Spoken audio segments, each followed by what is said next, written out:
ऊपर इल्ज़ाम आए, प्राइवेटाइजेशन हुई तो उसके ऊपर करप्शन के इल्ज़ाम लगे। कोई एक काम हमने सीधे तरीके से करने की कोशिश नहीं की, जिसकी वजह से ना हम इकॉनमी ठीक कर सके। ये प्राइवेटाइजेशन का प्रोग्राम था, उसका हमने बेड़ागर्क कर दिया और पॉलिटिकल स्ट्रक्चर को तो तबाह कर ही दिया। लेकिन क्या पाकिस्तान में करप्शन ख़त्म हुई? मेरा अंदाज़ा यह है कि करप्शन का रेट बढ़ जाता है हर एक नए इकदाम के बाद, क्योंकि जो नया सेटअप आता है उसके नतीजे में भी शफाफियत लाना या ट्रांसपेरेंसी करना ये कभी ऑब्जेक्टिव रहा ही नहीं। पॉलिटिकल इंजीनियरिंग की कोशिश की जाती है और उसका नतीजा ये होता है कि पहले से ज़्यादा उसकी कीमत बढ़ जाती है। पहले किसी का काम 100 में चलता है तो एक नए इकदाम के बाद 500 में चलने लग जाता है, फिर 1000 में चलने लग जाता है। करप्शन का रेट बढ़ने से फ़ायदा उन लोगों का होता है जो करप्शन के खात्मे के लिए आते हैं, उनकी कमाइयाँ और बढ़ जाती हैं। तो हमें बहसीयत कौम फैसला करना चाहिए कि हमें करप्शन का खात्मा करना है, जो यकीनन करना चाहिए। क्या टॉप लेवल पॉलिटिकल करप्शन है? सिर्फ पॉलिटिकल करप्शन नहीं है बल्कि इवन जुडिशरी के अंदर करप्शन मौजूद है। और आप चले जाएँ इस्टेब्लिशमेंट के अंदर तो उसके अंदर इल्ज़ाम आते हैं। आप चले जाएँ मीडिया के अंदर तो बड़े बड़े इल्ज़ाम हैं, छोटे इल्ज़ाम भी नहीं है। तो हमें सारों को मिलकर कोशिश नहीं करनी चाहिए कि कुछ ऐसा रास्ता अपनाएं कि थोड़ी बहुत ट्रांसपेरेंसी और थोड़ी बहुत बेहतरी की तरफ पाकिस्तान को गामजन करने की कोशिश की जाए। 90 की दहाई के अंदर, मिड 90s में भी शायद लगारी साहब का वो सेटअप था, अभी केयर टेकर सेटअप चल रहा था, उस वक्त भी अकाउंटेबिलिटी का निज़ाम बनाया गया। फिर नवाज शरीफ की हुकूमत आ गई तो नवाज शरीफ की हुकूमत में सैफुर रहमान साहब को एहतसाब सेल की सरबराही पर तैनात किया गया। सियासी मुखालफिन को पकड़ा उसने और कुछ नहीं किया। जनरल मुशर्रफ ने टेक ओवर कर लिया तो नैब बनाई गई। नैब ने नवाज शरीफ और बेनज़ीर, अल्लाह उनके दर्जात बुलंद फरमाए, उन दोनों के खिलाफ इकदाम शुरू कर दिए और पर्पज़ यही था कि इन दोनों को इक़्तिदार से और सियासत से बाहर रखना है। और अल्टीमेटली नैब उस काम के अंदर कामयाब हो गई। दोनों पाकिस्तान से बाहर भेज दिए गए, एक को सऊदी अरब भेज दिया, दूसरे को पाकिस्तान आने की इजाज़त नहीं थी। और फिर क्या किया उन्होंने? फिर इलेक्शन हुए 2002 के और उसके नतीजे में काफ लीग जो किंग्स पार्टी कहलाती थी उसको अक्सरियत नहीं मिली। तो फिर पीपल्स पार्टी के बंदे तोड़ने के लिए सबसे पहले उसी नैब ने, जो करप्शन के खात्मे के लिए बनाई गई थी, उसने सबसे पहले पॉलिटिकल इंजीनियरिंग का आगाज़ किया और पीपल्स पार्टी के बंदे तोड़कर पीपल्स पार्टी पैट्रियट बनाई गई ताकि काफ लीग को सहारा दिया जा सके। उन लोगों को नैबज़ादे कहा जाता था। जनरल मुशर्रफ ने खुद ही नैब बनाई और उसी नैब से ही पॉलिटिकल इंजीनियरिंग का काम किया और तब से आज तक सब ने उसका यही इस्तेमाल किया, इसके अलावा कोई इस्तेमाल नहीं किया। नवाज शरीफ को सज़ा देनी हो तो नैब से काम लिया गया। इमरान खान ने जितना गुस्सा निकालना था अपोजिशन पे, सबसे ज़्यादा काम इमरान ने नैब से लिया। और बाद में उन्होंने कहा कि ये जनरल मुशर्रफ के मातहत थी, हालांकि वो अमेरिका से लेकर कोई माची के में जाके तकरीर करने भी गए होंगे तो वहाँ उन्होंने एक ही चीज़ कही थी कि एक एक को मूँछों से पकड़ के अंदर कर दूंगा, पाकिस्तान से लूटी हुई दौलत वापस लाऊंगा। और लूटी हुई दौलत वापस आई 190 मिलियन पाउंड की। तो फिर इमरान खान को पता नहीं क्या हुआ कि वही 190 मिलियन पाउंड रियाज मलिक को देकर आराम से घर जाके सो गए। तो बहुत सारी ऐसी कंट्राडिक्शंस मौजूद है पाकिस्तानी सियासत के अंदर। नवाज शरीफ पीपल्स पार्टी के साथ यही कुछ करते रहे, पीपल्स पार्टी नवाज शरीफ के खिलाफ यही कुछ करती रही। जनरल मुशर्रफ आए, उन्होंने इन दोनों के खिलाफ किया। इमरान खान आए, उसने इन दोनों के खिलाफ किया। अब ये सारे मिलकर इमरान खान के खिलाफ कर रहे हैं। तो क्या इसका कहीं अंजाम होगा या पाकिस्तान को हम नुकसान पहुंचाते रहेंगे, पाकिस्तान को आगे बढ़ने से रोकते रहेंगे? सुप्रीम कोर्ट के सामने नैब तरमीम का केस है।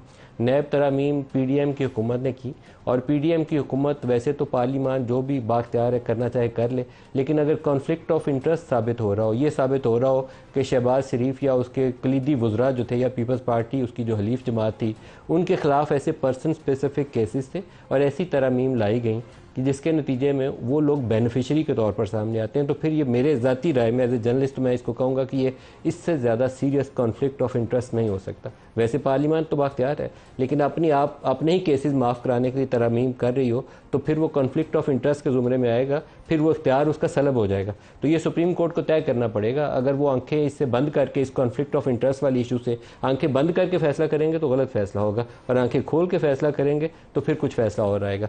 ये आने वाले दिन ही फैसला करेंगे कि सुप्रीम कोर्ट किस तरफ झुकाव उसका रहता है, क्योंकि आज वाली बहस के अंदर मुझे ज़्यादा जोर इस बात के ऊपर लगता था कि जजेस ये कह रहे हैं कि पार्लियामान का इख्तियार है, जो यकीनन है, लेकिन क्या एक शख्स जिसके अपने ऊपर इल्ज़ाम ये हो कि 26 अरब का केस उसका FIA में चल रहा है, या आसिफ जरदारी साहब के ऊपर फेक अकाउंट्स के केसेस चल रहे हैं, या उनके कुछ ऐसे वज़रा हैं जिनके ऊपर फ्रॉड पब्लिक एट लार्ज, ये जो स्कीमों वीमो हाउसिंग स्कीमों के अंदर केसेस बन जाते हैं, वो वाला मामला है, या 50 करोड़ से ऊपर की करप्शन वाला, नीचे वाला करप्शन का मामला है, उसको हमने तरमीम कर दी कि 50 करोड़ से नीचे वाली करप्शन नैब में नहीं जाएगी। अगर ये कुछ वज़रा या उसकी हलीफ जमातों के साथियों के ऊपर कुछ बेनिफिशरी के तौर पर नाम सामने आए तो फिर ये कॉन्फ्लिक्ट बन जाएगा, फिर इसके ऊपर सुप्रीम कोर्ट को अपनी राय बदल के देनी पड़ेगी।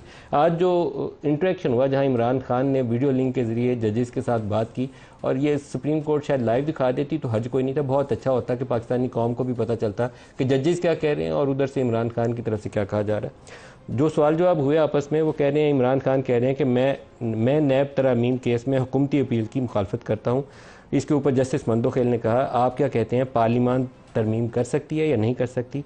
तो इसके जवाब में इमरान खान ने कहा कि फॉर्म 47 वाले तरमीम नहीं कर सकते, क्योंकि इमरान का तो एलिगेशन यही है कि ये लॉफुली इलेक्टेड गवर्नमेंट नहीं है। इन्होंने फॉर्म 45 और 46 47 के अंदर डिस्टॉर्शन टेम्परिंग करके तो उससे इंतखाबी नताइज बदले हैं।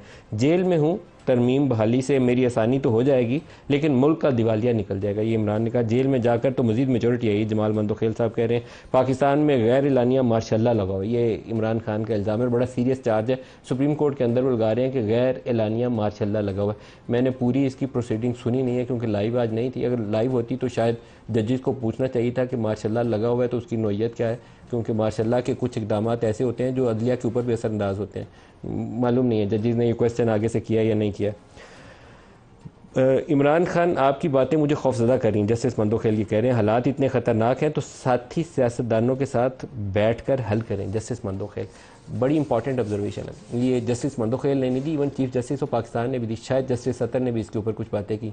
ये इमरान के लिए वो सियासी मशवरा है जो अगर उसका कोई खैर अंदेश है तो उसको सबसे पहले जाके उसके कान में डालना चाहिए, लेकिन शायद इमरान इस बात को सुनने पे या उस बात की रवादारी के लिए तैयार ही नहीं है।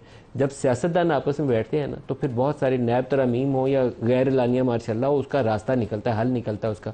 लेकिन इमरान खान कहें कि मैं ही वाहिद जो सारे मसाइल का हल है, बाकी सारे चोर डाकू हैं, तो फिर मसाइल का हल नहीं है। खान साहब को इससे आगे चलना पड़ेगा, नहीं चलेंगे तो हल नहीं निकलेगा, फिर मसाइल ही बढ़ेंगे। इसके आगे जस्टिस मंदोखेल ने वही बात किया जिसकी तरफ मैं अभी इशारा कर रहा हूँ। उन्होंने कहा जब आग लगी हो तो ये नहीं देखते कि पानी पाक है या नापाक है, पहले आग बुझाते हैं। तो इमरान खान को जस्टिस मंदोखेल की बात आई होप के समझ आ गई होगी। बदकिस्मती से आप जेल में हैं, आपसे लोगों की उम्मीदें हैं। जस्टिस अतमन्ला, दिल से बात करूं तो हम आपकी तरफ देख रहे हैं। इमरान खान ने कहा कि हम तो आपकी तरफ उम्मीद लगा के अदलिया की तरफ बैठे हुए हैं, हम आपकी तरफ देख रहे हैं, आप हमारी तरफ देख रहे हैं। जस्टिस मंदोखेल, कुछ भी हो गया तो हमें शिकवा आपसे होगा। जस्टिस मंदोखेल, हम सियासी बात नहीं करना चाह रहे मगर आपको रोक नहीं रहे। चीफ जस्टिस, मुज़ाकरात से कई चीज़ों का हल निकलता है। चीफ जस्टिस ऑफ पाकिस्तान ने ये इमरान खान को मशवरा दिया और बिल्कुल सही मशवरा दिया। उन्हें पूरी कोशिश करनी चाहिए कि सियासी जमातों को इस बात के ऊपर कायल किया जाए कि मसाइल का हल बातचीत से निकालें। अगर ये कहें कि हम तो जाके सिर्फ फ़ौज से ही बात करेंगे जो इमरान खान कह रहे हैं, तो फिर ये गैर सियासी बात है।